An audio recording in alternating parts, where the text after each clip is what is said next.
আমার মতে ঘরের সৌন্দর্য তখনই বৃদ্ধি পায় যখন সুন্দর করে বিছানাটা গুছানো থাকে। আমি কিন্তু রোজ চেষ্টা করি সুন্দর করে বিছানাটা গুছানোর জন্য, কিন্তু মেয়ে যেহেতু ছোট সবসময় হয়তো রাখা হয় না। সকালে গুছিয়ে রাখলে বেলার দিকে হয়তো আবার সে এলোমেলো হয়ে যায়, তো আমি চেষ্টা করি রাখার জন্য। তারপরে কিন্তু সুন্দর করে বিছানাটা গুছিয়ে রেখে তারপরে পিছনের ঘরটাও গুছিয়ে রাখলাম।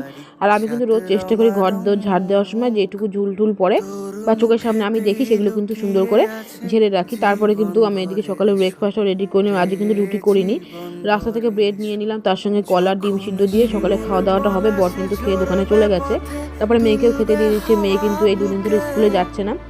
একদিন তো ছুটি ছিল, একদিন আমি ইচ্ছা করে নিয়ে যাইনি, যেহেতু একটু বৃষ্টি বৃষ্টি ঠান্ডা ঠান্ডা লাগছিল, ওই কারণে আর স্কুলে নিয়ে যাওয়া হয়নি। তারপরে কিন্তু এদিকে আগের দিন বর এনেছিল দুটো নিমকির প্যাকেট, তো সেটাই আর কি ঢেলে রাখছি।